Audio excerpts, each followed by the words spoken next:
Hi, I'm Bharathy Singaravel. Joining us today is Jonah Batambuze. He's a filmmaker, writer, activist, an artist. He's the founder of the Blindian Project, an organization that works towards building solidarities between Black and South Asian communities.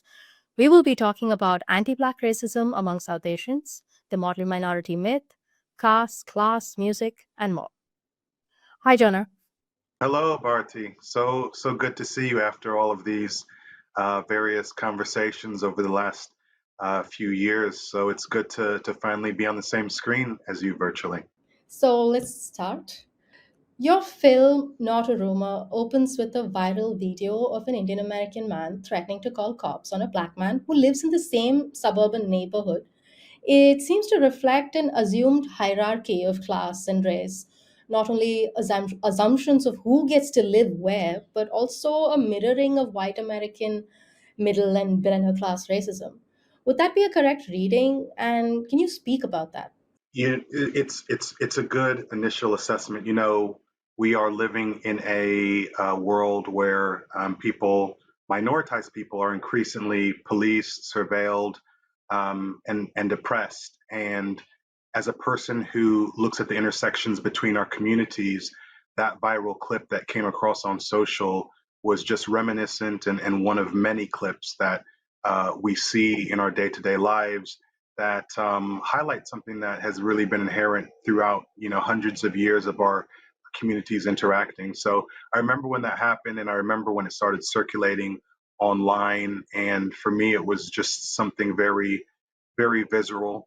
You hear the tone in the man's voice. You also hear the man be kind of berating his wife, which I think was something really interesting when he keeps on telling her, get my phone, go get my phone.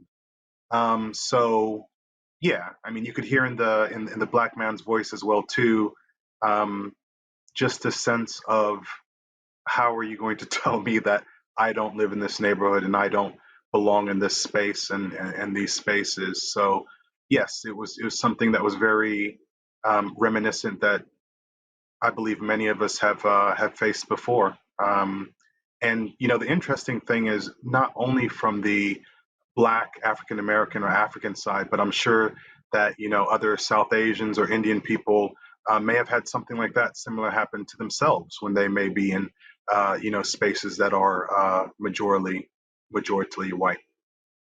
But class plays a significant role in this, doesn't it? Like how South Asians in the US view Black people. For example, a gas station Indian employee may have wildly different attitudes from a Silicon Valley Indian. Oh, 100%, 100%. I mean, you could see that it was a nice middle class, upper class neighborhood. The gentleman, I don't know what he did. He may have been a technology worker. He could have worked in corporate.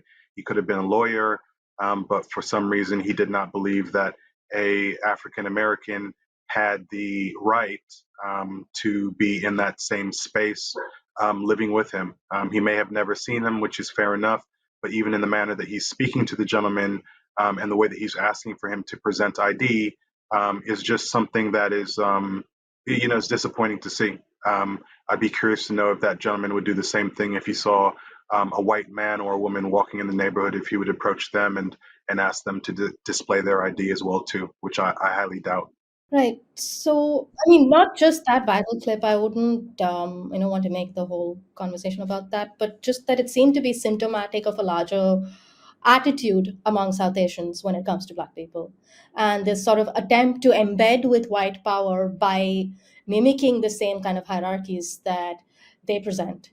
Is that, is that true? Is that what is happening in the U.S.?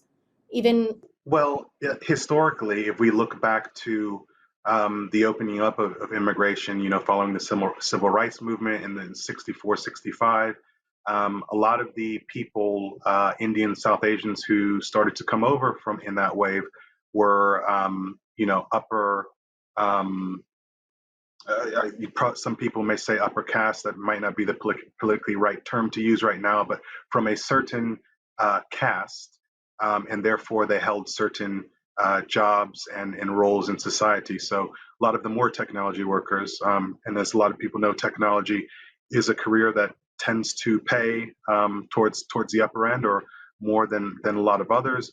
So you start to get a concentration of people that have particular incomes and therefore circulate in certain social circles. And yeah, so it inherently turns into a class caste situation and environment. Yeah, that kind of also goes into what we've talked about so many times, this model minority myth, which has its roots in these caste meritocracy myths that are peddled here against affirmative action, particularly reservation.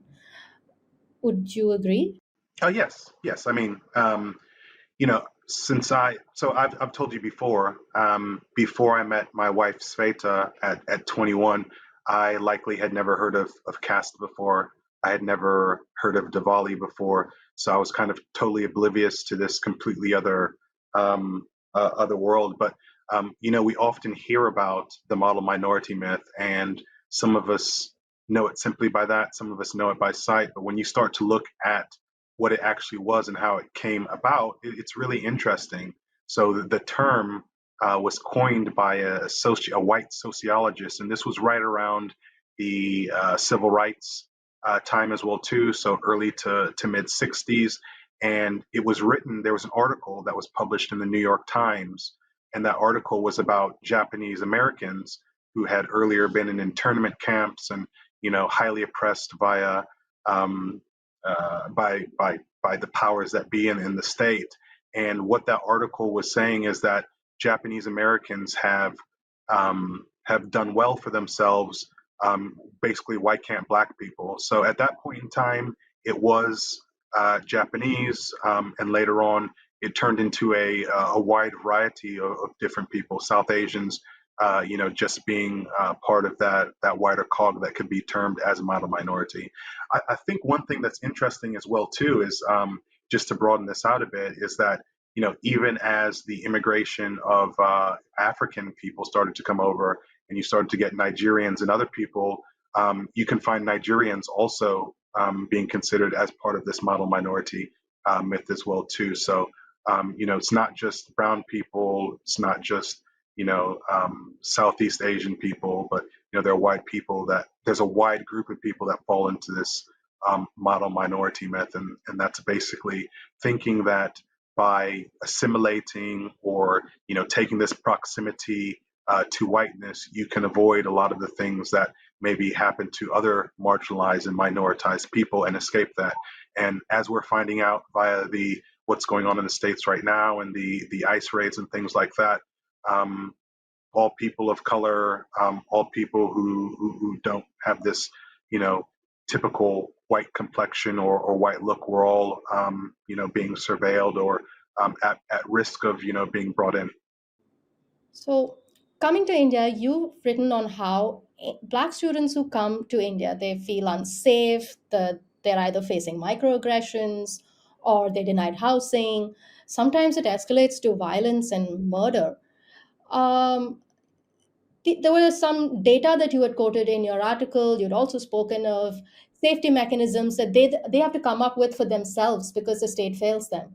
It would be interesting if you could go into that, what you covered in your article about whether it's the data or Sure. What I wanted to do with the article in general, which I felt was essential, it was right. Let me tell you about the inspiration first. So the way that I just happened to pick up the paper one day and read about Leroy Ziweo, who's a 22-year-old Zimbabwean student who was studying in Punjab at Guru Kashi University, I believe in Bathinda, and he was murdered he got jumped by 8 gentlemen, one of them including a security guard who worked at that university. And when I started, researching all of this and just trying to understand better the intricacies and tensions between our communities, it took me all the way back to 2017. In 2017, I read an article about students and just African people in general in Noida, New Delhi, who ended up being attacked by mobs there as well too. So someone had caught wind that a Indian student had died, and they thought that I guess anybody who looked black could have been involved in that, and that set that off. So when this happened again in 2025, I just thought I need to write something about this because this is something that keeps happening. You never hear about any type of resolution that happens to these cases. It's something that just comes and goes. Quite a bit of coverage. Even when I was writing this article, and you see some of the YouTube videos, I mean, they're pretty incredulous. There was one video of two students who are perched atop a structure in a subway in New Delhi, and people are either on their phones videotaping what's happening, but there are a few people who have sticks and sharp objects who are trying to hit these people. So you start to think about, why is nobody intervening? Why is nobody helping if they can, pull out their camera and record it? And so with the article that I wrote, I was just really trying to capture some of the experiences via interviews of what people experience. One of the things that I find crazy, because I've been to India many different times, various different locations. My wife is from Guntur, so south, but also been in other areas as well too. Is that there will be Indians and other people there who are a darker skin complexion than myself, but it's just the fact of me being of African descent that makes me or us the others, and sometimes interactions can be extremely genuine. Like, I know a young boy who came up to me with his father. Um, the young boy was smiling, and they asked me where I was from, and the guy just said, my son just really wanted to meet you, and that was so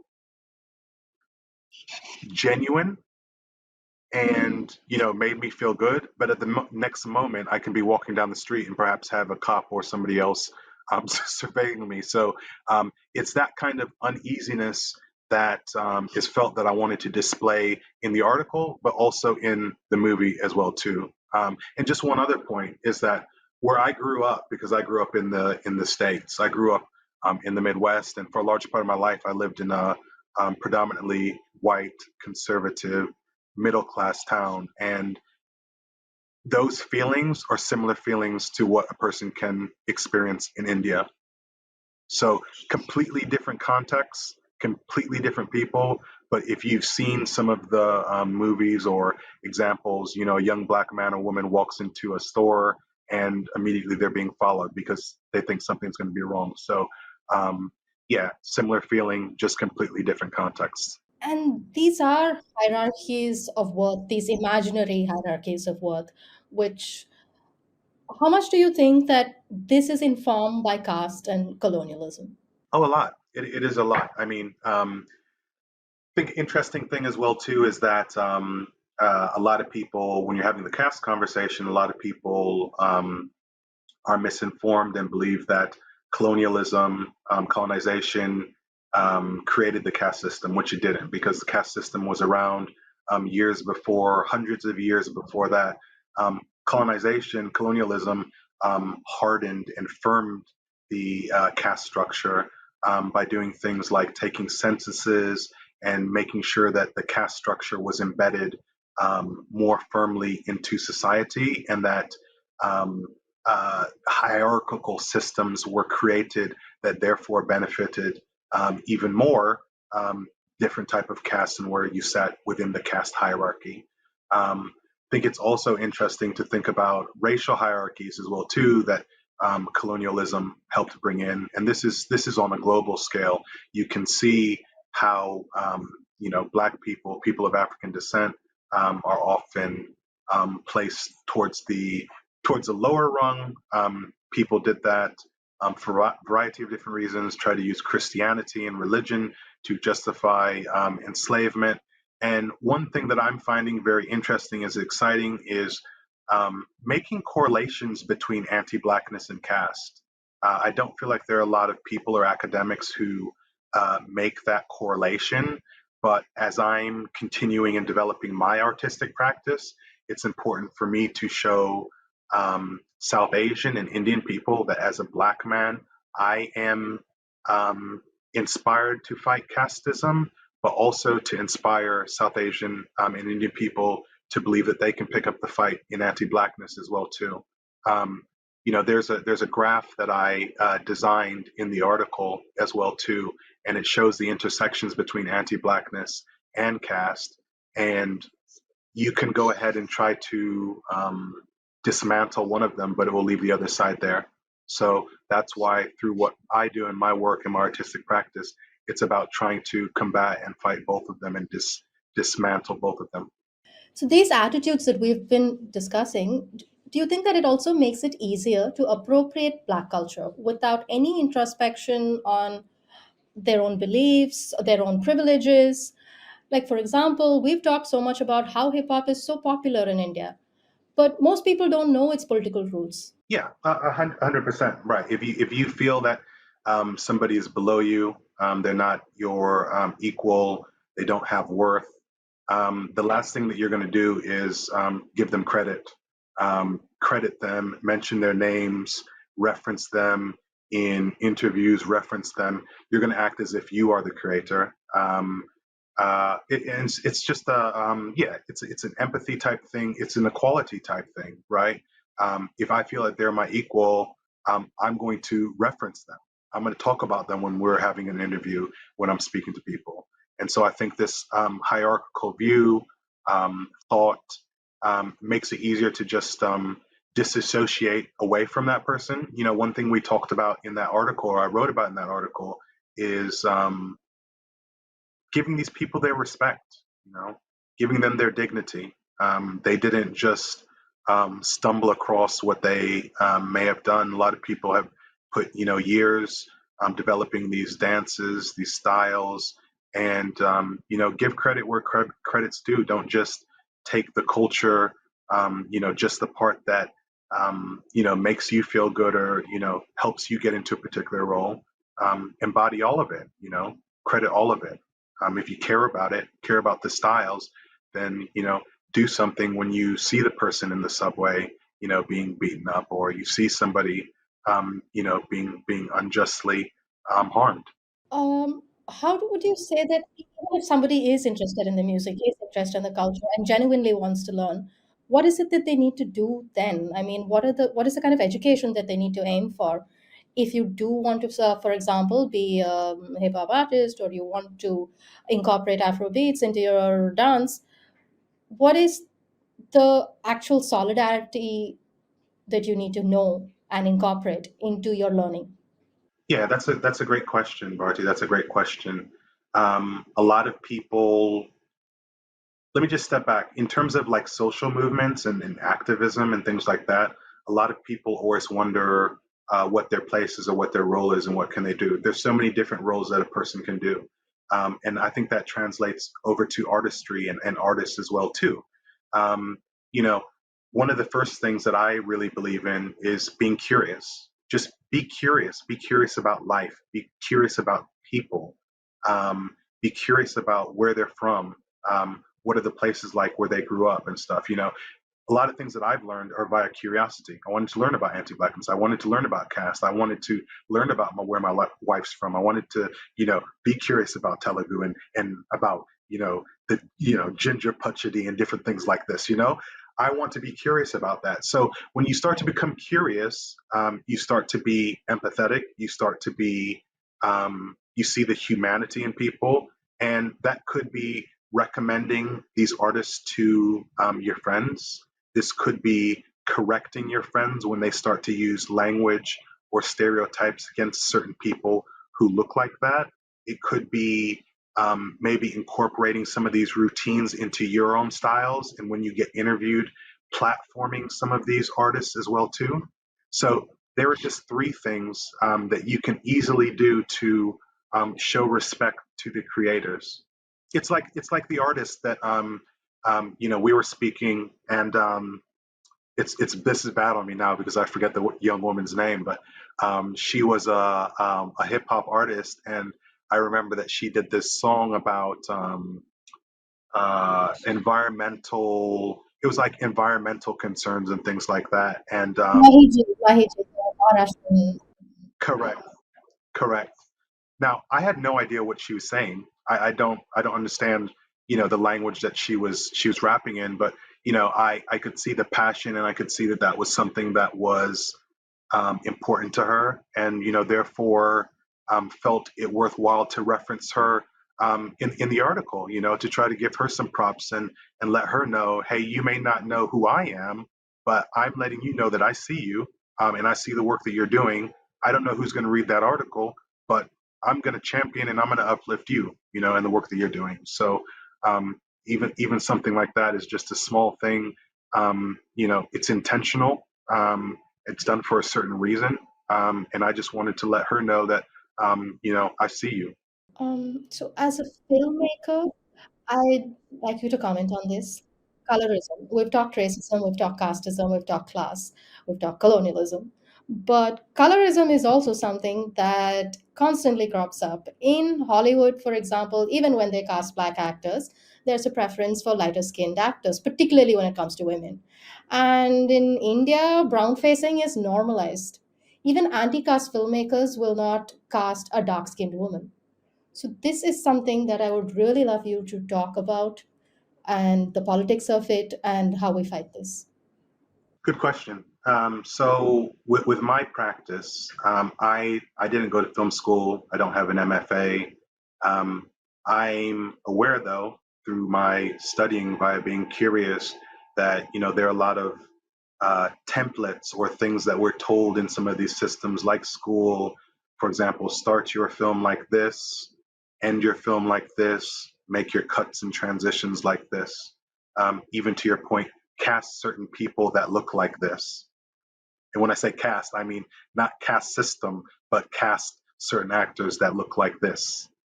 And um, I think a lot of people who are developing films, somewhere all along that chain line, you start to think about that. What's the audience going to think? What are they? What do they think is beauty?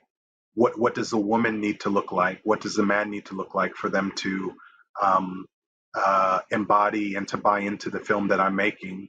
And I've made a concerted effort to ensure with my practice that I do everything other than what's typical and everything other that's standard. So um, the film should open like A. Okay, I'm going to open it like Z. You need to cast a female who looks like this. Okay, I'm going to cast a female who looks like the complete opposite. So just with the work that I'm doing in my practice, that's what I try to do. So it could mean, casting a woman, a female or a male, or a gender person who looks completely, different than what the normal is. In terms of us as a broader society, what we need to do in terms of fighting colorism, I feel like it's what I was speaking about earlier as well too. It starts with really small gestures, and some of those gestures may be when you're in your friend group and somebody mentions something in regards to colorism, or something derogatory about somebody. You may just, well, you'll call them up on it, right? You'll politely call them in and try to let people know that that is not a part of your values, that's not a part of who you are, and that's not something that you believe in. Now, if we all start to make steps like that in our days, then that one person turns into 30 people, which turns into, hopefully, in an ideal world, a society that is against colorism. So, you've mentioned that your own work in the Blindian Project comes from your personal experience. What essentially pushed you to build such an organization? Yeah, thank you for asking that. So, in the early days, when I was writing and really searching for my own personal identity, I every time that I saw a South Asian person who was with a partner who was not South Asian or Indian, they were always white. So my wife being um, South Indian, me being Black Ugandan, um, we were an anomaly. I never saw couples who look like us, and I started to think about, where are the couples who look like us? And so I started to see some people online on Instagram, couples who look like us, started politely stalking them. And then one day, I had just finished a project, and I was on to the next project. And I started to think about, what do I want to do? And so I emailed 10 couples from around the world, and those couples, I asked them to be part of what I called a digital collage at that time, and they agreed. and they shared their stories with me. And that was the first iteration of what the Blindian Project was. So another really interesting thing that I started to see a pattern is that regardless of whether the couples were in the Caribbean or in East Africa or in India, UK, or the US, all of them had fairly similar experiences. And those experiences were revolved around how were they accepted within their communities and how were they accepted within society in general. So that's not to say that all of them had issues and challenges and people were um, uh, cast aside, but they all had pretty similar experiences. And a person who loves history, loves finding out about people, and just curious about the world in general, that was kind of a light bulb moment for me, and just really lit the fire in terms of what I wanted to explore with the project. So yeah, early days, very much about relationships and love. And I know that it's much bigger than that and broader than that, but I feel like that was a great place to start because I saw things from, absolutely, beautiful, heartening things to, the lowest of the low, really. And last question. What does true Black and South Asian solidarity look like to you? What do each of us have to do to build that? What does it look like? Yeah, I think that again, it goes back to what I've been saying throughout this, throughout the talk. It's standing up for each other in moments when things are difficult and when things aren't as difficult. And that can be in a lot of different environments. That could be in the workplace. Maybe there is maybe there's a Black or African manager that has some Indian people, South Asian people working in the same office, or maybe the roles are reversed. Maybe it's about mentoring or trying to lift up those people. It could be standing up for Indian or South Asian people when they're being racially abused, right? It could be vice versa, right? I feel like there's so many circumstances in present day when we see both of our communities are being attacked that we have to realize at some point in time that we can band together to try to make a better world together versus just thinking we need to be insular and I just need to stay with inside my Indian bubble, my South Asian bubble, and that will save me, or likewise, I just need to stay within my African American bubble, and that will save me, you know. I wrote about this recently, but if you think about back in Chicago, there was a gentleman by the name of Fred Hampton, and he was a part of the Black Panthers. And Fred Hampton believed in this racial coalition, and he had white people, he had Puerto Rican people, he had all different types of people that were all unified under one goal. And Fred Hampton was murdered at like the age of 22 or something, like something ridiculous like that. And that's because he was on something powerful. And so I just want to return to those times. Your film, I watched it. It's just a little 5 minute film, and they don't follow a linear narrative. They just cuts from like Mississippi Masala to a reel to Mamdani's speech.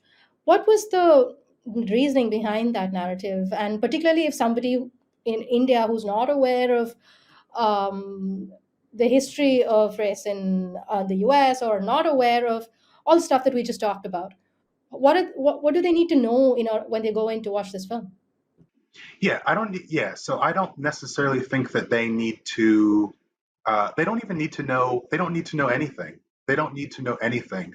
Again, I want people to be curious when watching this film. I think, in terms of the language and how I articulated it, it's something that I'm calling diasporic intonation. And diasporic intonation is audio, but it's also visual, and it's about our lives and the lives that we live in present day. So if you remember at the beginning time, it opens up, and in Mississippi Masala, when they're walking on the beach, all of a sudden I bring in an audio clip of my aunties and uncles speaking Telugu, and it comes out of nowhere, and you kind of think, what the heck is going on? But at the same point in time, my life and having traveled to India and been around, I know that you could very well be doing something in the living room and watching a movie, and then all of a sudden somebody's yelling something from the back room in another language or something like that. So this diasporic intonation is all about these multifaceted lives that we lead, and it's not just one bland thing. You're here and all of this is happening. It's watching Mississippi Masala, it's eating dosas and sambar. At the same point in time, it may be being in tune with hip hop and breaking and all of these different things. I very much wanted it to be something where it felt like you were looking at your phone, living your life, and just doing multiple things at once. Yeah, it felt more like a montage of these diaspora experiences rather than one tale that starts, at the first minute and goes on to the fifth. 100%. Our lives are hectic, they are chaotic. Your WhatsApp has probably been blowing up the whole time you've been on this call with me, although you've paid very good attention. But, one minute you're doing this, the next minute you're looking at a TikTok, the next minute you're back on the work call, on a conference call talking about A, B, and C. So I very much wanted to articulate that through the visual and the audio, and I hope that I've done that. So if you get a chance to watch the movie, which I hope that you do, please comment, like it, share it with people, and just genuinely let me know what you think. And can I ask you what the trigger was for the film, to make the film? Yes, the trigger was for the film is that well, it very much in part was Leroy Zoea. So I had started to make the film. I have sorry, like a lot of people, if you look at your photo or your videos on your phone, you probably have about 30 different threads of ideas all on your phone. I'm similar. It's just as a filmmaker and somebody that's thinking about film, I start to construct these narratives of what I want to do with these pieces of information. So I had partway started on this Not a Rumor already. And once I read about Leroy's murder, that was almost like um, that was the strike that I needed to say, okay, this is what it's about. You know, that it's time for me to articulate and to have some commentary that some people may not like, but I feel it needs to be out in the world because I don't see a lot of people. What I normally see when I look at social is there are things that happen. There could be a black person who is verbally assaulted by a South Asian person, and there's some retaliation, or happens the other way, and there's some retaliation, and then it calms over and it's done. And then 3 months later, it happens again, and then it stops. There's no prolonged conversation about that. And so this piece is meant to be a larger articulation and feeling and frequency that allows people to reflect on and sit with this feeling and also feel about, well, what can we do about this?